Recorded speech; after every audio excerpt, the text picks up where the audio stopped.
โอ้ฮ่าฮู้ได้แล้วทุกคนนี่โอ้อันนี้ปลาที่แซ่บที่สุดในเชฟโอ้เราได้กินแล้วเรา2 คนนี่เดี๋ยวแล้ว rõ lắm เลยทำสิเลย นี่ปลาตัวเดียว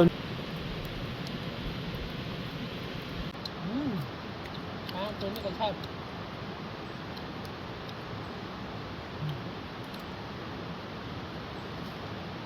ครับทักทายสบายดีพ่อแม่พี่น้อง FC ทุกคนฝั่งไทยและฝั่งลาวเนาะมื้อนี้ได้โอกาสเวลาที่ไปยิงปลาเอา2 คนคือเก่าทุกคนมื้อนี้ได้โอกาสเวลาที่ยิงปลาวิถีชีวิตของที่ชนเผ่ากะโดมาทุกคนมาติดตามนำกันเลยไปเลยทุกคน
เขายิงปลาอยู่น้ำเซ ยิงอยู่นี่เลยเนาะ แมนอยู่นี่เลย เครื่องเนี่ยเขาปะอยู่นี่เลยเครื่อง คุณทุกคน ไปทางนี้แหละทางนี้ ทำไป ยิงอยู่พุ่นเห็นป่ะนี่แหละเอาเครื่องเนี่ยเขาปะอยู่นี่นี่เราอยู่นี่เลยเครื่อง ปลามันไล่ได้ทุกคนนี่ที่อุปกรณ์ที่ยิงปลาชีวิตของชนเผ่ากะโด นี่อุปกรณ์เข้าอยู่นี่หันมีเข้านะครับมีหม้อเปิด คนตัวนี้อุปกรณ์ที่ยิงปลาที่หมอและเขา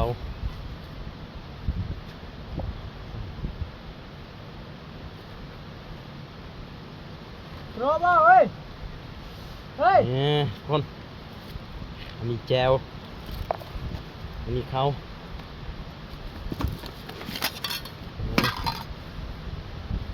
อันนี้หน้ากากอันนี้ครบสุดเลย มีแจวมีเข้ามีหม้อ มีบ่วง อันนี้หน้ากากดำน้ำบ่วงก็มีเอานี่โอ้หลบไหนบังได้แล้วไปเก็บตัวลายคือกัน ตัวนี้เข้า เข้าแม่นเข้าค่อยอยู่นี่เข้าเจ้าลายบ่ ตายแล้ว ไป พอได้กินแล้ว2 คน ก็ได้กิน ไป เอาไป พด ลงอยู่นี่ พดได้ ปลดก็ได้ ก็ได้เนาะ มีกางเกงในปลดเลยเจ้า ไป ไป พบกับก่อน อยู่พุ่นก่อนบ่อยู่เทิงก่อนบ่ แม่น โอ้ลมเลยเอาไปอยู่เทิงก่อนทุกคนอันนี้เอาหญ้าตัวนี้ก่อนยังเขาเอิญเขากระโบหูแต่ว่าเขาเอิญว่าใหญ่ ปลาเฮา สักใหญ่หรือว่าต้นใหญ่หรือว่าพันธุ์ที่แปลเป็นภาษาลาวกับหญ้าจะเป็นหญ้าใหญ่เราแต่ภาษาเฮาทุกคน อยู่ลาวน่าจะบ่มีนะอยู่ในเมืองหนนะบ่เคยเห็นนะทุกคนเราเคยได้ไปแต่ว่าอยู่บ้านนอกจะมีหลายโดยเฉพาะแถวเซอันนี้เพิ่นเอาหญ้าเมื่อกี้นี่เอายอดหญ้าเมื่อกี้นี่เพื่อจะอนามัยแว่นตัวนี้ทุกคนเพราะว่าคันเฮาบ่อนามัยแหละ มันเห็นบ่ชัดหรือว่าเห็นบ่แจ้งทุกคนมันมัวคันว่าเวลาเขาดำน้ำนี่เอาถือว่าเดี๋ยวนี้ถือว่าได้เริ่มลงเลยได้ลงไปยิงปลาเลยนี่เราต้องช่วยหน้าก่อน เพราะว่าไม่ได้ช่วยหน้าแต่เช้าได้เห่า เขาเช้ากันยังไม่ทันได้กิน เอา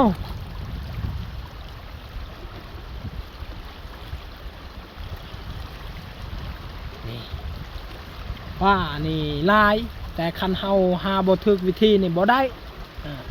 เพราะว่ามีคนหาปลาลายเด้มีบางคนก็ไปว่านแห่บางคนก็แช่มองบางคนก็แช่ตุ้มบางคนก็แช่เบ็ดแล้วมันมีหลายวิธีเด้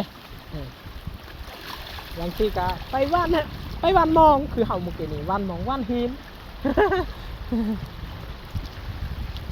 นี่ลงไปดำน้ำยิงปลาเลยได้บัดนี้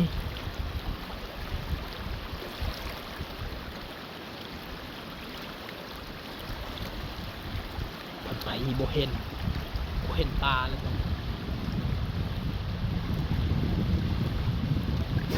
บ่เห็นเนาะ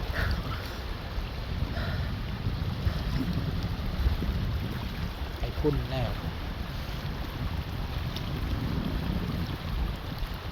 น้ำนี่ใสทุกคนยามฝนตกนี่น้ำใสอะไรอันเมื่อฝนตกนี่แหละเริ่มคุ้นเลยได้เอาหากินบ่ค่อยได้นี่แต่คันว่ามีมองนี่หากินได้มีมองมีตุ่มเวลาน้ำขุ่น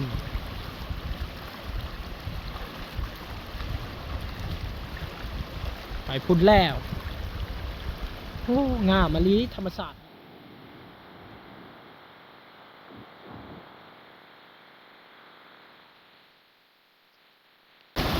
เจอแล้วแต่ยิงบัวทันทุกคนยิงบัวทันตายิงบัวทันเลย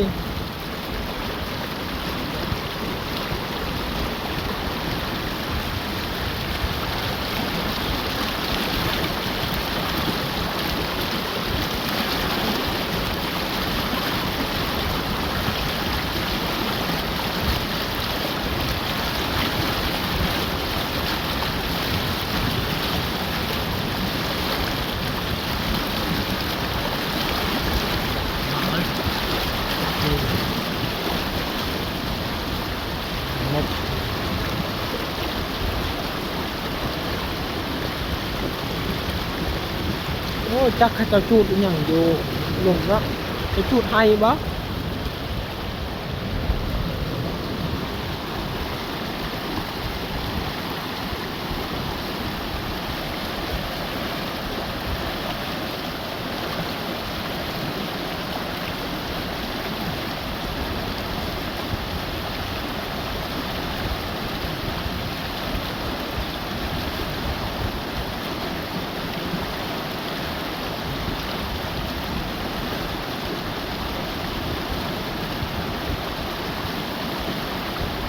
ทึ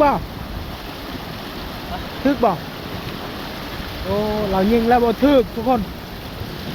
โอ้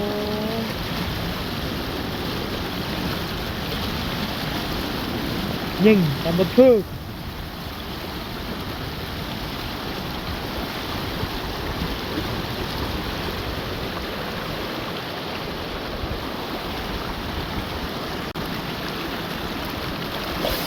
โว้ว ได้แล้วทุกคนนี่โอ้อันนี้ปลาที่แซ่บที่สุดในเชฟโปนได้นี่ได้โอ้เบิ้งนี่โอ้หน้าตาก็งามได้ว่าสัน โอ้ได้แล้ว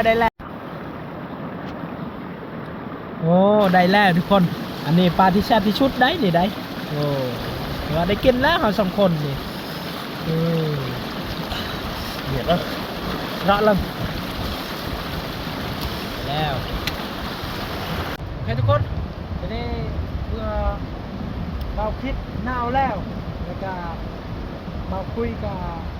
เริ่มลงไปยิ่งเลยทุกคนเอาไปว่าสิได้หรือบ่เนาะเอาดูเลยไปล่างหน้ากากไป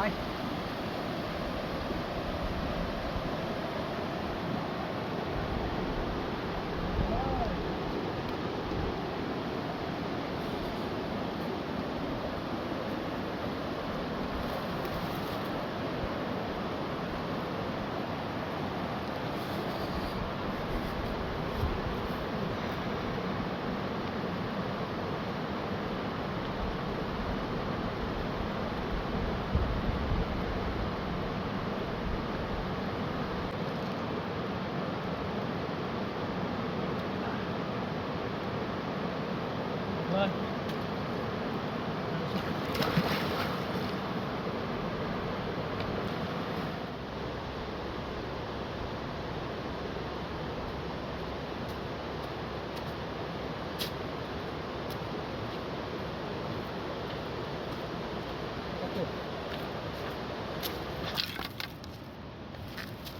ปัดละ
จะให้เลยเลย เลย หาไปสักเลย นี่ปลาตัวเดียวนี่แหละเขากินเดี๋ยวนี้ทุกคนเขาก็ได้ล่างก้อนเนาะ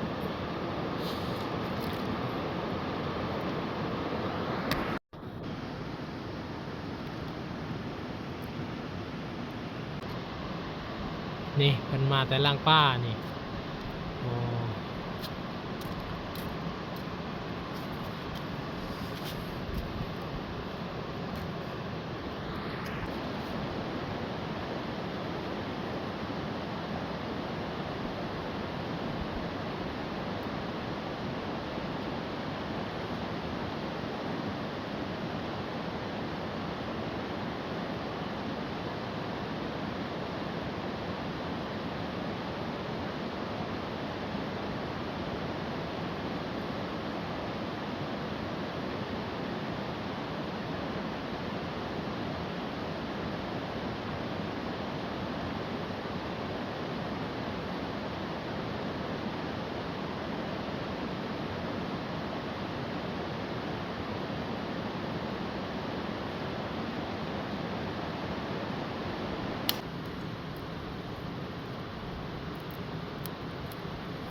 ไก่ชีซุกแล้วได้ทุกคน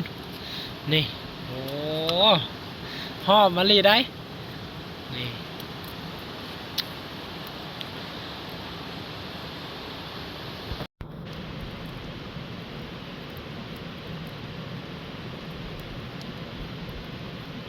ได้ห่อมาลีปลาตัวนี้แซ่บได้อันนี้ขี้มันเนี่ยเขาไว้ตัวนี้ไว้อยู่นี่เนาะขี้มันส่วนกระโต้มันอีกเอาไปที่เฮ็ดตอนนี้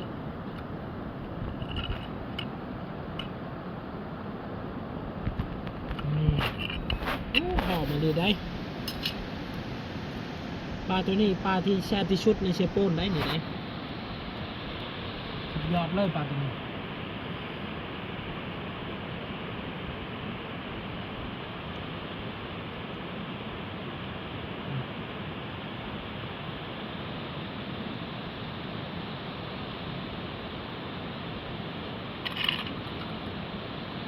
ขี้มันเนี่ยเขานี่เลยขี้มัน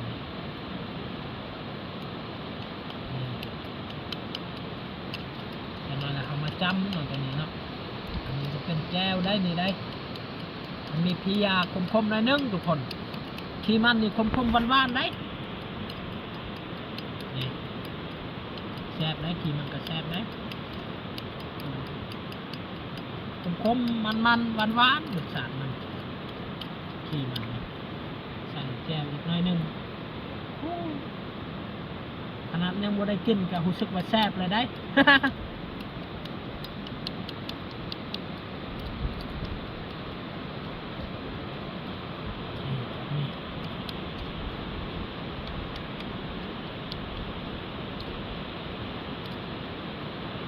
นี่ก็จะเป็นแจ่ว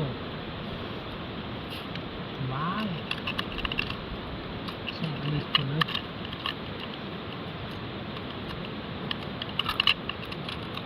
นี่แหละวิถีชีวิต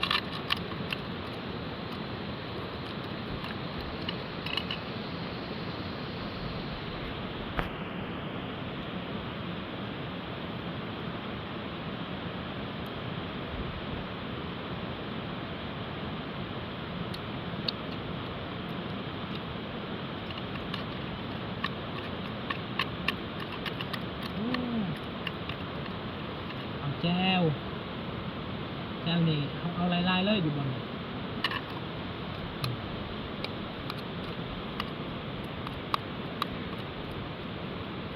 นั่นแหละตกเลย ตกบ่โอ้ตกเก็บเป็นยังสะอาดอะไรหินแถวนี้นะ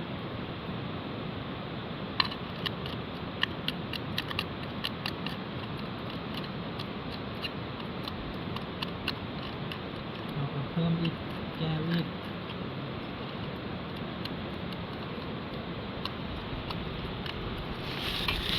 โอ้2 คนกินปลาตัวเดียวก็พอได้พี่น้องอิ่มเลยแต่ก่อน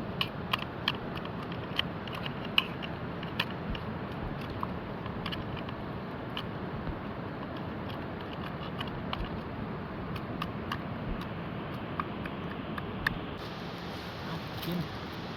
ใช่ของเอาไหมทุกคน กินดูก่อน กินก่อน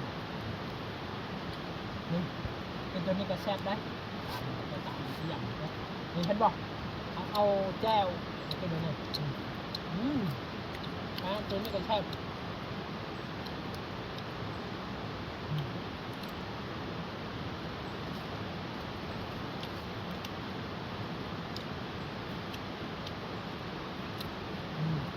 มาพี่น้องมาทำนมกันกินข้าวปลาแซ่บอะไรทุกคนเอากินเนี่ยแซ่บมาก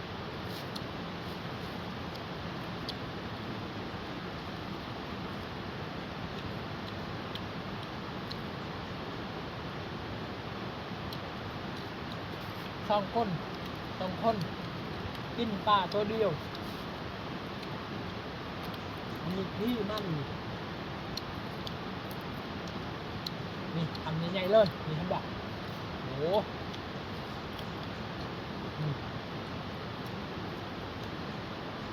ปลากระเฮาโบราณ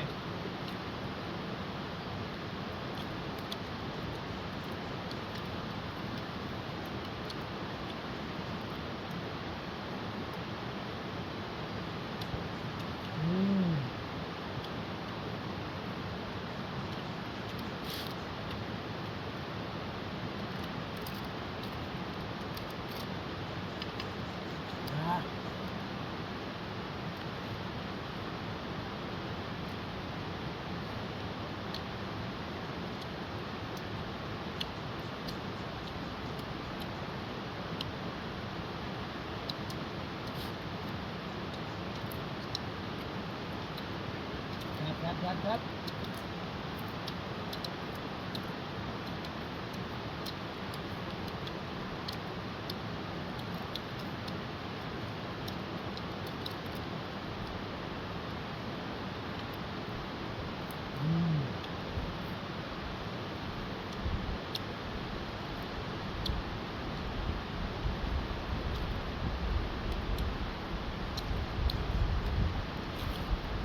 ที่มันมีแค่ทะเลอยู่คน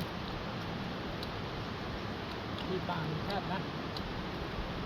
เพราะว่าต้นปลาธรรมชาติปลาเชโป้นที่มันกระแทกเพราะว่าปลาเขาชื่ออยู่ตลาดเลยกระแทก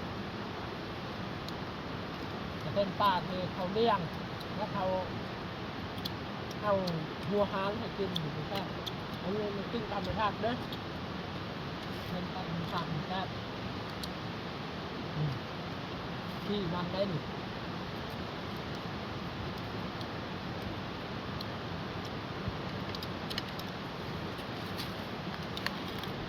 เอาอีกเอา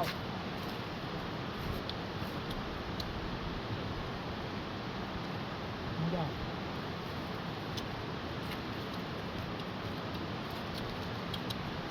เอาเข้าอิ่มได้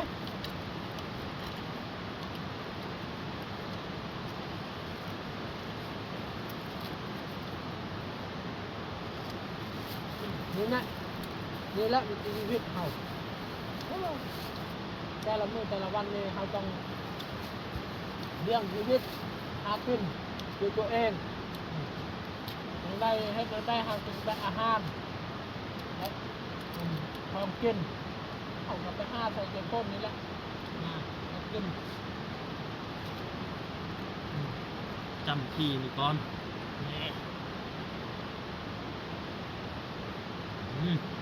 ครับครับเรื่องครับอันนี้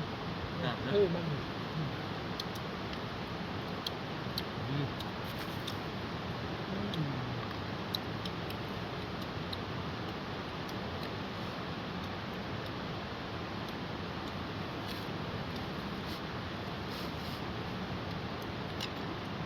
มีใบไม้อันนี้ก็กินได้หมดได้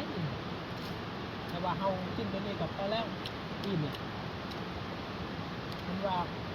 เอาธาตุอาหารอันนี้ก็เอาใบตัวนี้ก็กินได้ได้หมดใบโตกินง่าย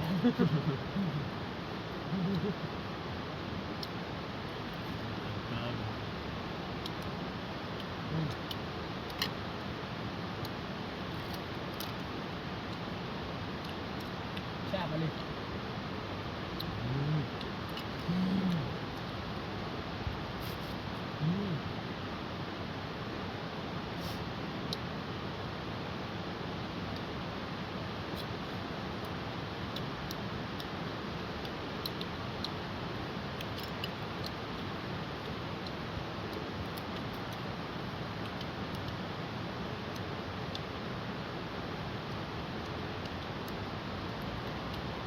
โอ้ขี้มันนี่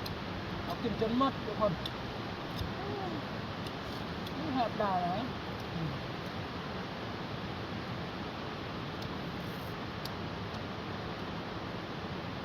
บางคนเอาบะฮูกับที่ป้ามันมีแคบเอาแบบเอาออกเอาจึงหมดแต่ว่าเอาเคยกินคนเราเคยกินเราคิดแต่แซ่บเพราะว่ามันมีมันคมหวานความมันพอดีเลยอันนี้เป็นธรรมชาติ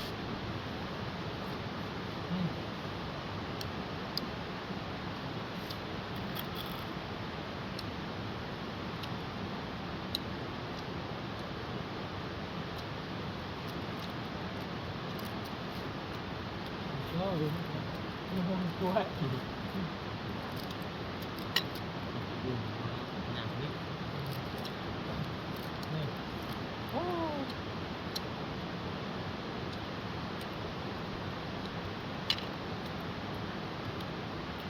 มาคน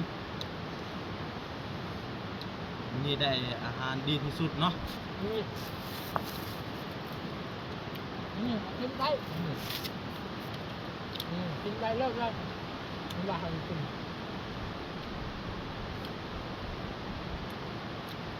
แซ่บ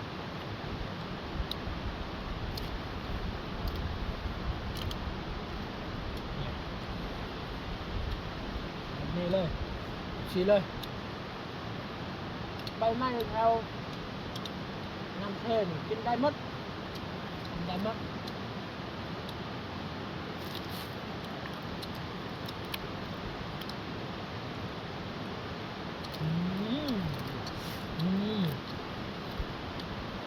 กินจนหมดเข้าละ เข้าจนหมด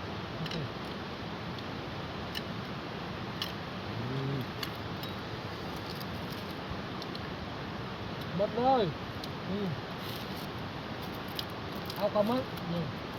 อืมแล้วมาลื้อคน